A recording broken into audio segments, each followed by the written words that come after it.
Peace always comes at a price. For those who negotiate it, for the institutions that support it, for the states that implement it, for warring parties, for the victims of violence, and for societies broken by war. Just as war comes at a cost, so too does peace. Peace, most of us will agree, is an absolute, universal and fundamental good. Whether we think of it in negative terms, as the mere absence of violence, or in positive terms, as the restoration of right relationships, the creation of social systems that address and prevent conflict causing inequalities, grievances and resentments, and the implementation of holistic conflict resolution processes, peace is something that we strive to achieve, to nurture, to maintain. It is a good we readily profess that we will pursue at all costs. But when those costs start to mount in economic, political, moral, and even human terms, how firm then is our resolve? What if the pursuit of peace demands that we forego other values or goods that we also hold dear? How solid is our commitment to peace then? What happens if the pursuit of peace requires us to put aside our commitment to human rights, or to the idea that those who commit gross violations of human rights, those who commit war crimes, engage in genocide, or perpetrate crimes against humanity should be prosecuted and punished for their crimes? What then? Should we insist on prosecutions? Or should we make the pragmatic decision to prioritise peace over justice, at least until peace has been achieved? And what impact do these sorts of decisions have on the maintenance of peace and respect for human rights in the future? These are some of the key issues that peacemakers are faced with today. Imagine this scenario. You are a peacemaker, a negotiator. You've been sent to the capital city of a small African country. You are here to negotiate the settlement of one of the most brutal and bloody conflicts the world has seen in recent decades. When the war is finally over and the investigators are brought in, you will learn the true level of destruction brought by this conflict. Although obtaining accurate figures is difficult, you will learn that out of a population of 5 million people, between 50 and 70,000 people were killed, 2.6 million people were displaced from their homes, 430,000 had their homes destroyed, an estimated 250,000 women and girls were subjected to sexual violence, 14,000 were forced into sexual slavery, and at least 4,000 people had a body part amputated, usually with a machete. But for now, you don't know the full extent of the horrors. What you do know is that every day without an agreement is a day without peace. Every day without peace is a day in which more civilians will die. More people will have their hands or lips or noses cut off. More women and girls will be raped, and more young boys will be forcibly recruited into the militia. Time is of the essence. With every delay comes more death, more suffering, more human rights violations. At the beginning of the negotiations, the question of an amnesty is raised. It's accepted with very little discussion. Just getting the warring parties to the negotiating table was a feat in and of itself. The last thing that anyone wants to do is scare the militia leaders off with the threat that they will be prosecuted for the crimes they committed during the conflict once an agreement has been signed. Although you're not entirely comfortable with the idea that perpetrators of gross violations of human rights should be granted immunity for their crimes, you accept pragmatically that this is the price you have to pay if you want peace. When questioned about this decision later, you will say, it was all about strategy and tactics. The strategy was to pursue peace. The tactics included don't let justice get in the way. It was the price to pay for peace. The Attorney General of the country in question will reiterate the same point. The government's position was very clear, he will say. What we wanted most, above everything else, was peace, for the war to come to an end. Whatever the view of the international community was not our business. Whatever we could do to produce that result, we would do. So the draft peace agreement included a pardon for all combatants and collaborators in respect of anything done by them in pursuit of their objectives, a general amnesty to consolidate the peace and promote the cause of national reconciliation. It also included a personal provision for a notorious militia leader, which granted absolute and free pardon to him. The day of the signing ceremony arrives. The government signs the agreement, as does the rebel leader. After they've signed it, it's the United Nations' turn. In an extraordinary move, the Special Representative of the United Nations Secretary-General, at the request of Kofi Annan, adds what the human rights lawyer Jeffery would later describe as a hastily scribbled note, amending the already signed agreement. The note reads, "The United Nations holds the understanding that amnesty provisions of the agreement shall not apply to international crimes of genocide, crimes against humanity, war crimes, and other serious violations of international humanitarian law." This is not what the government or the rebel leaders had intended. All along, their position had been very clear. An amnesty was a necessary prerequisite for peace. Dismayed, the rebel leader turns to the UN representative and asks, "What does this mean? Are you going to try us?" Decidedly uncomfortable with what has just transpired, no one answers, and the ceremony continues. Of course, the scenario I've just described really happened. It happened during the negotiations over the 1999 Lomé Peace Accords, which attempted to bring an end to civil war in Sierra Leone. And yes, the UN's amendment did mean that perpetrators of human rights violations were going to be tried. In 2000, the UN Security Council adopted Resolution 1315 to start negotiations over the establishment of what would become the Special Court for Sierra Leone, the court in which the former Liberian President, Charles Taylor, would eventually be found guilty of war crimes and crimes against humanity and sentenced to 50 years imprisonment. Sierra Leone marked a significant turning point in UN policy concerning the use of amnesties in peace negotiations.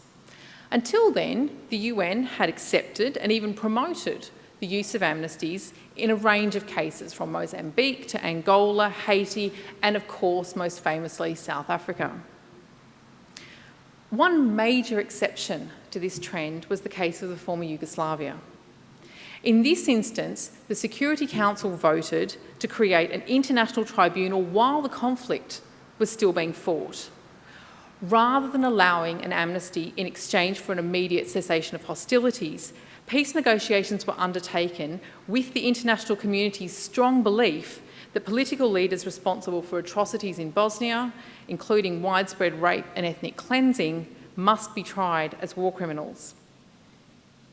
As the UN rapporteur for the establishment of the International Criminal Tribunal for the former Yugoslavia lamented, "Justice is all too frequently bartered away for political settlements, whether in international, non-international, or purely internal conflicts. The practice of impunity has become the political price to be paid to secure the end to violence." Although a negotiated settlement was achieved without the inclusion of an amnesty in the case of Yugoslavia, critics of this approach argued that it would have been better to stop the bloodshed of innocent civilians than to insist on punishing war criminals. Indeed, many critics of the UN's negotiating position vehemently argued that the war in Yugoslavia had been prolonged by as much as 2 years by its dogged determination to include justice provisions and avoid impunity in the eventual settlement. As the author of an anonymous article published in Human Rights Quarterly argued at the time, Thousands of people are dead who should have been alive because moralists were in quest of the perfect peace. Unfortunately, a perfect peace can rarely be attained in the aftermath of bloody conflict. The pursuit of criminals is one thing, making peace is another. Despite criticisms levelled at the UN's approach to the conflict in Yugoslavia, the decision to pursue accountability in this case seems to have inspired, at least in part, the UN's position on Sierra Leone. In the immediate aftermath of the Lome Peace Agreement, Secretary-General Kofi Annan stated in a report to the Security Council, as in other peace accords, many compromises were necessary in the Lome Peace Agreement. As a result, some of the terms under which this peace has been obtained, in particular the provisions on amnesty, are difficult to reconcile with the goal of ending the culture of impunity, which inspired the creation of the United Nations tribunals for Rwanda and the former Yugoslavia, and the future International Criminal Court. Hence the instruction to my special representative to enter a reservation when he signed the peace agreement, explicitly stating that, for the United Nations, amnesty cannot cover international crimes of genocide, crimes against humanity, war crimes and other serious violations of international humanitarian law. This marked the beginning of a new, more consistent policy on amnesties from the UN and a significant change in the expectations surrounding peace agreements. So what brought about this policy change? In justifying its new anti-amnesty policy, the UN has drawn on three main arguments. The first is that states have an obligation to prosecute and punish perpetrators of human rights violations. This is established in numerous international treaties, including the Genocide Convention and the Torture Convention. That is, signatories to these and other treaties have agreed that they will prosecute and punish perpetrators of serious crimes, and therefore they must be held to that agreement. The second argument is that the victims have the right to a remedy for violations of international humanitarian law and human rights law. Where amnesties deny victims the right to a remedy and the right to reparations, they cannot be justified. The third argument stated that justice, peace and democracy are not mutually exclusive objectives, but rather mutually reinforcing imperatives. This argument is significant because it turned on its head the old wisdom that said in the aftermath of conflict or political transition, a choice had to be made between peace on one hand and justice on the other. The rationale for this early position was reasonably straightforward. First, in the aftermath of violent conflict, it makes sense to neutralise potential spoilers of the peace by offering amnesties or deferring justice. Second, it is imprudent to push post-conflict societies to hold trials that they might not, in the early rebuilding phase, have any real capacity to undertake. So let's be very clear here. The choice was not for peace and against justice. It was a pragmatic choice based on the idea that peace ought not to be jeopardised by the pursuit of other good ends. What is more, it also assumed that once peace had been established, then, possibly, justice might follow. By the late 1990s, however, the idea that peace and justice were opposed to one another was being challenged. As practitioners and scholars noted, the choice was seldom peace versus justice, but rather a complex mixture of both. What followed was that if peace and justice were not opposed, it no longer made any sense to subordinate justice to peace anymore. In 2002, a representative of the International Criminal Court had publicly declared that what was once accepted as an acceptable price to pay for peace is no longer a legal possibility, and in doing so appeared to signal the death of amnesties in peace agreements once and for all. He continued, the question that should be asked by negotiators is how to make it clear to the parties concerned that the options have changed and impunity is no longer available. So what's been the impact of this policy shift? Have the options really changed? Is it the case that impunity is no longer available? Are amnesties no longer the price to be paid for peace? Between 1980 and 2009, 104 peace agreements, defined in this case as formal, signed agreements intended to bring about the permanent end to a conflict, were agreed. Of these, 44% included an amnesty or a provision eliminating the possibility of future prosecution, so in effect a de facto amnesty. That is not in and of itself particularly remarkable. We know from many, many studies that amnesties remain the most popular mechanism for transitional and post-conflict states. They are more popular than human rights trials and truth commissions, reparations, vetting, all the other different mechanisms that are used in post-conflict contexts. What is perhaps more surprising is what we see when we look at what happened before and after 1999. That is, before and after the change in UN policy concerning amnesties. Between 1980 and 1989, 31% of peace agreements included an amnesty. In the next decade, that went up to 42%, and between 2000 and 2009, it had reached 50%. In short, the implementation of the UN's anti-amnesty policy in 1999 did not result in a reduction, but was followed by an increase in the rate at which amnesties were included in peace agreements. In more positive terms, though, although the decade after 1999 saw an increase in the rate at which peace agreements included amnesties, it also saw an increase in the number of amnesties that excluded human rights violations from their scope. So between 1980 and 1989, 11% of amnesties included in peace agreements excluded human rights violations. For example, they might say something like, the government agrees to provide a general amnesty for all crimes committed during the course of the conflict, except genocide, war crimes, crimes against humanity and other crimes under international law, or something along those lines. Between 1990 and 1999, that figure had risen to 16%. But in the decade after 1999, it reached 53%.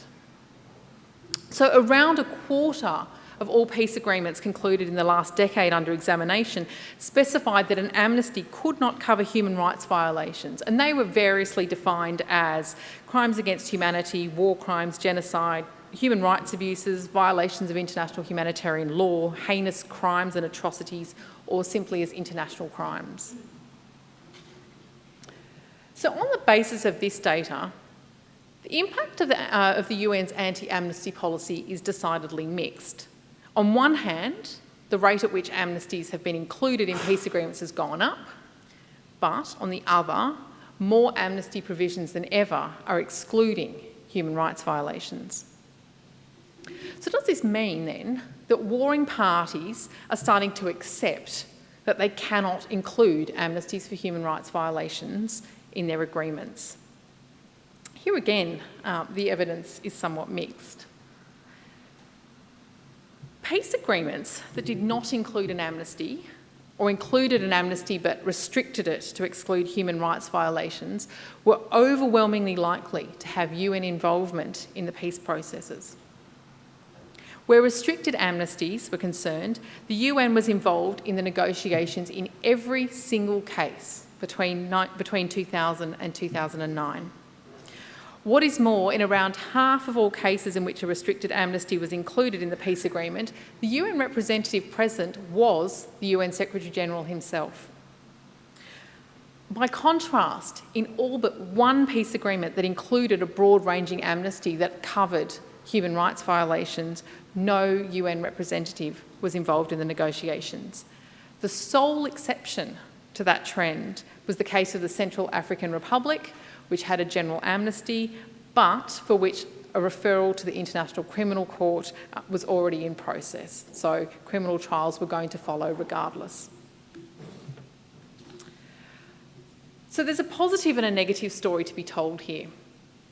The UN's track record of achieving peace agreements that do not include amnesties for human rights violations suggests that when they're involved in the negotiating process, its staff are highly effective.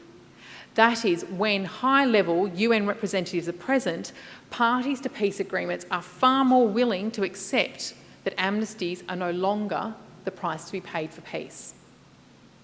Of course, the negative story here is that when the UN is not present, states continue to routinely offer amnesties for human rights violations in their peace agreements. They continue to accept that amnesties are, in fact, the price to be paid for peace. So an example of a recent peace agreement that included an amnesty is the Helsinki Memorandum of Understanding signed between the government of Indonesia and GAM to end civil conflict in Aceh. This included a general amnesty for GAM rebels, but not for the Indonesian forces. But what happens after a peace agreement has been signed? What then for human rights, for justice, for accountability? We know that decisions made during peace negotiations do not necessarily set the course for the future.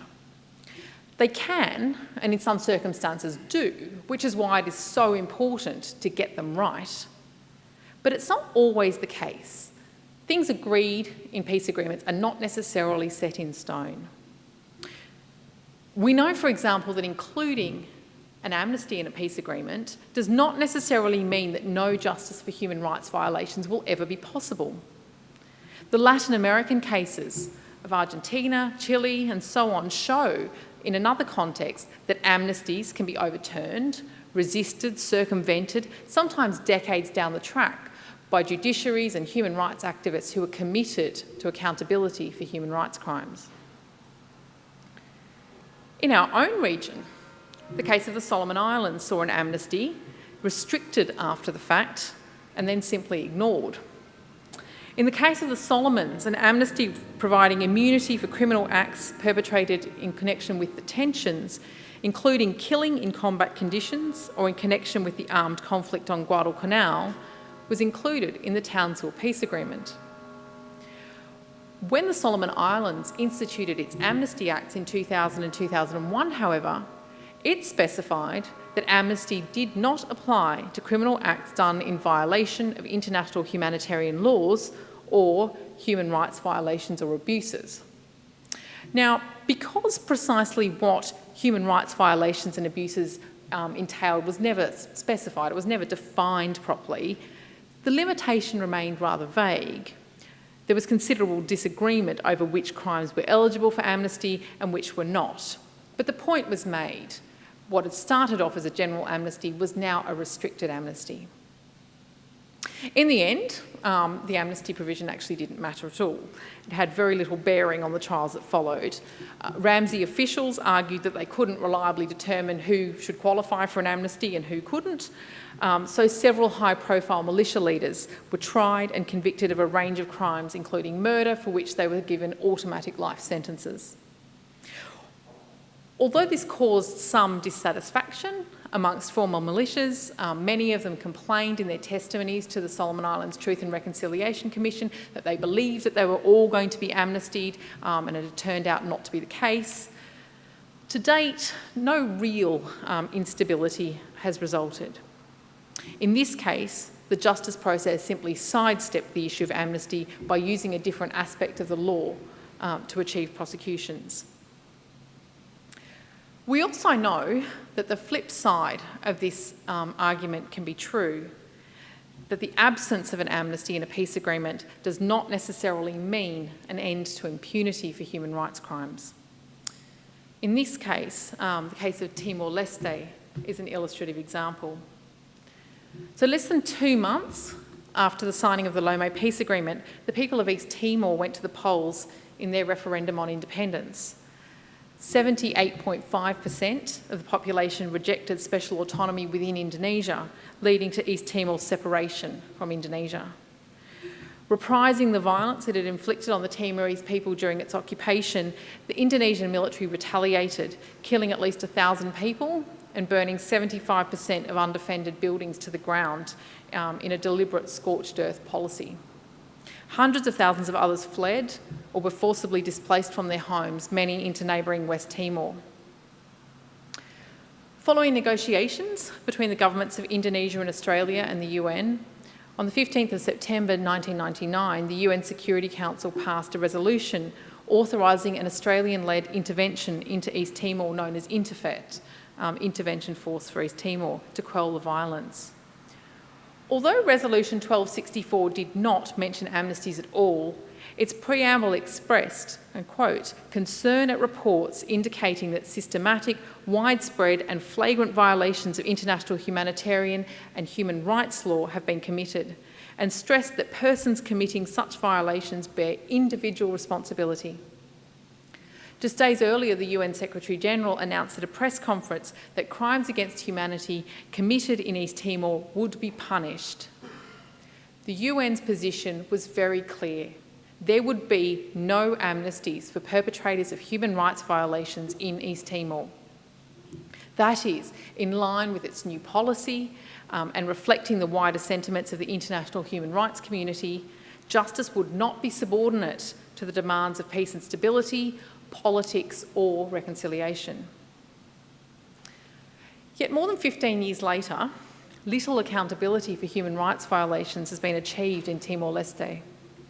On the contrary, pardons have been issued en masse, several notorious militia leaders have been offered immunity deals, and a lack of capacity within the local court system has meant that very few perpetrators of human rights abuses have actually been prosecuted.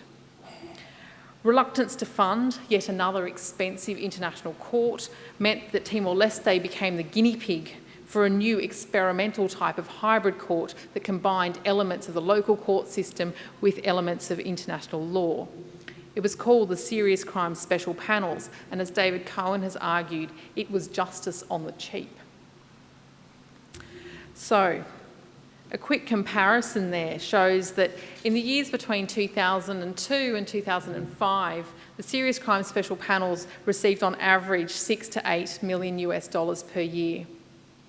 During the same period, the Extraordinary Chambers in the Courts of Cambodia received $19 million a year, the Special Court for Sierra Leone, $16 million a year, and the International Criminal Tribunals for the former Yugoslavia and for Rwanda were each receiving more than $100 million a year.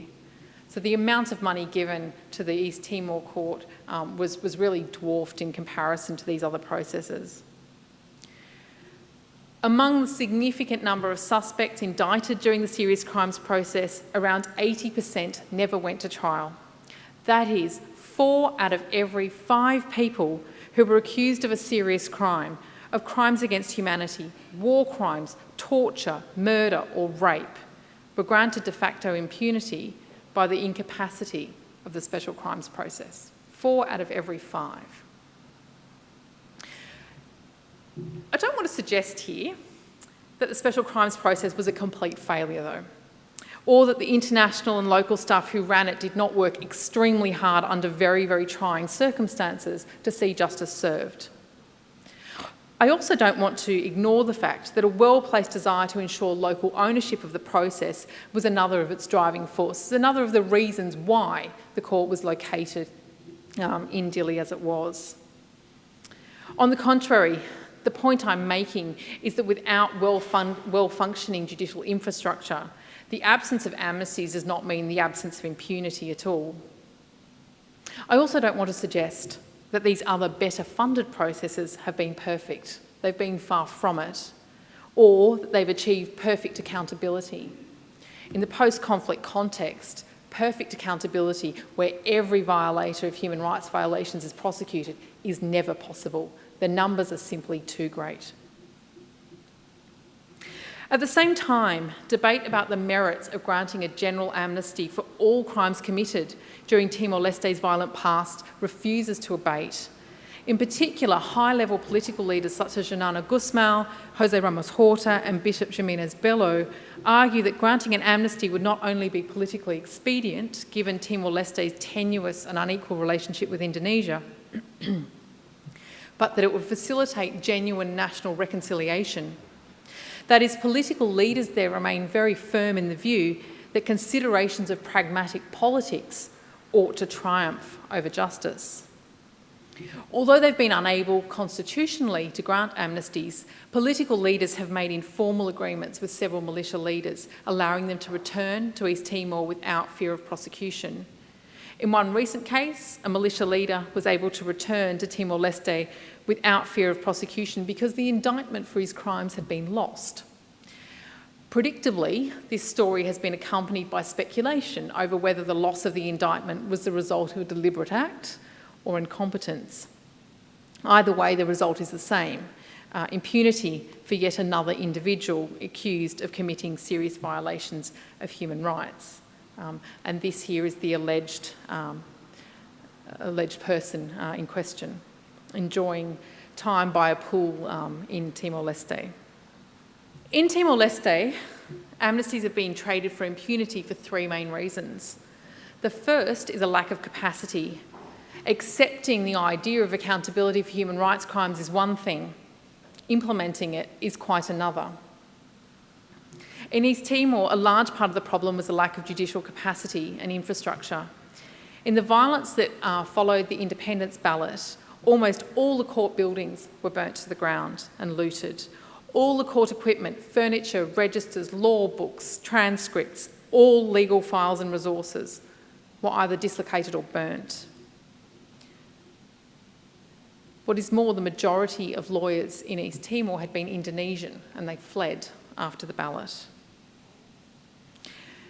The United Nations thus faced the mammoth task of building an entire judicial system, from overseeing the process of drafting a new constitution, to laws, to recruiting judges, prosecutors and public defenders, and rebuilding the district courthouses.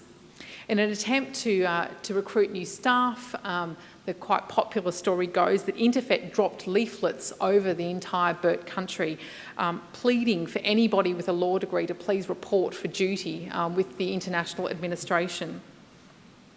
A week later, the UN had identified 17 jurists. They met outside the former governor's residence. They sat on the ground because not a single functioning chair had been left. So they sat on the ground outside this burnt building to start planning how they would reinstitute a justice system in Timor-Leste. Across the country, just 60 people responded to the leaflet drop. None of them had had prior experience serving as a prosecutor or a judge. So the solution to this problem, as I've said, was the establishment of a hybrid court that combined local actors and a local court process with international expertise as well. It managed to conduct some trials, but in the main, it was hamstrung by a lack of funding.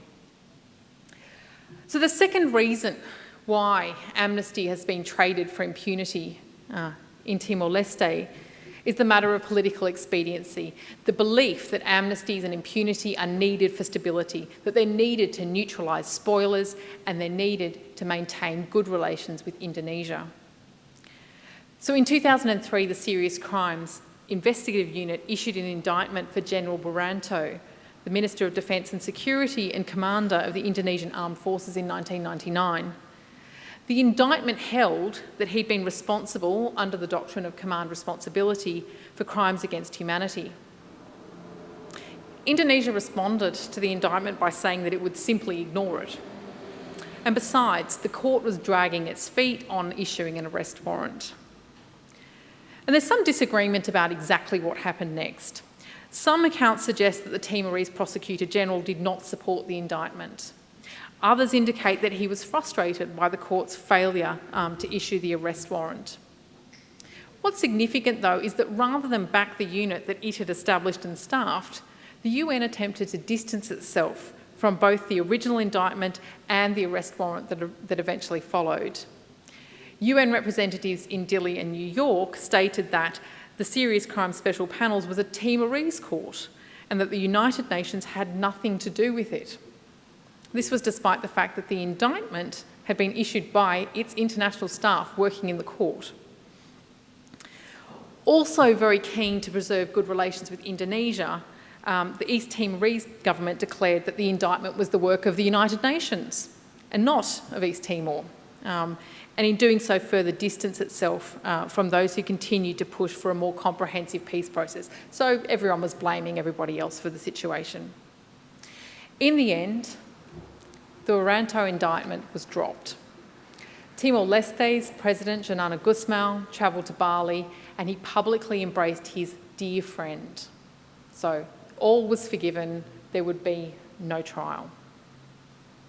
The third reason, then, is a belief that when it comes to it, peace should be prioritised over justice. The political leadership in Timor-Leste have long expressed the view that crimes committed in the independence struggle should be forgiven and forgotten, that amnesty is the key to national reconciliation and lasting peace. So what are the consequences of this ongoing impunity? We know that while amnesties might contribute to negative peace by providing an incentive for warring parties to sign peace agreements, bringing perpetrators to justice may also be vital to reconciliation and lasting positive peace. As Paul Collier famously noted, post-conflict situations are dangerous. In particular, resentment and anger born of a sense that past injustices remain without adequate redress have the potential to explode and rupture into reiterated periods of violence and, by extension, precipitate the disintegration of fragile peace. This is precisely what happened in Timor-Leste. In 2006, Timor was plunged once again into a period of violence and instability. Known as the Crisis, this renewed conflict opened multiple fracture lines in East Timorese society and required the intervention of a new peacekeeping force. Triggered by the sacking of 594 Falintil soldiers, the crisis was caused by a number of factors, including what US aid have described as severe inadequacies in the justice system. In particular, a UN Commission of Inquiry report on the crisis noted that, I quote, "A major contributing cause was a sense of impunity stemming from the failure of the justice sector and the lack of political will to address serious crimes that occurred as far back as 1999. In its assessment, USAID argued that severe inadequacies of law enforcement and the judicial system inflame grievances, feed a culture of impunity, lawlessness and retribution, and remain potential causes of future conflict in Timor-Leste. The problem of unresolved grievances born of impunity is a particular concern in the Asia-Pacific region. There, several states remain in the tenuous post-conflict period, their unresolved grievances continuing to fester. Indeed, amongst the most common grievances expressed in the region, according to the Asia Foundation, include a lack of accounting for past abuses and poor access to justice. One of the central keys to breaking the cycle of conflict in the region is thus to address legitimate grievances as part of negotiated peace processes or as part of post-conflict justice building initiatives. Where amnesties prevent adequate redress for past human rights violations, they may be seen to exacerbate existing grievances. So what's happened more recently? This case was some time ago. What's happened in more recent years? The most recent peace agreement signed in our region is the Comprehensive Agreement on the Bangsamoro, signed in 2004. The Bangsamoro is a majority Muslim territory on the Philippines island of Mindanao. Since the 1960s, Moro insurgents have fought there for self-determination. The Bangsamoro Agreement provides them with autonomy within the Philippines. Like many, this is a very complicated peace agreement with many annexes, documents and institutions appended to it. The Comprehensive Agreement itself does not mention amnesty. On the contrary, the preamble seems to suggest that it is against impunity. In it, the parties acknowledge their responsibilities to uphold the principles of justice. They commit to protect and enhance the rights of the Bangsamoro people and other inhabitants in the Bangsamoro to human dignity, reduce social, economic and political inequalities, correct historical injustice committed against the Bangsamoro, and remove cultural inequalities through the agreed modalities aimed at equitably diffusing wealth and political power for the common good. What is more, it established a Transitional Justice and Reconciliation Commission, which has been working for the past year.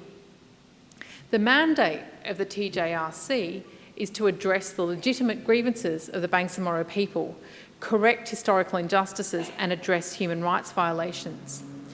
Its position on impunity has been clear. It draws on exactly the same arguments put forward by the UN against amnesties. In particular, it argues that the right to justice includes the right of victims to a fair remedy and the duty of states to prosecute and punish perpetrators of human rights violations. It also says that the right to justice imposes restrictions upon certain legal practices pertaining to amnesty, insofar as they may be abused to obstruct justice and benefit impunity. With this, it seems that the TJRC is making a strong stand against impunity, based on the explicit notion that peace and justice are complementary. Yet, at the same time, earlier this year, the government of the Philippines made moves to grant amnesties to Moro Liberation Front members.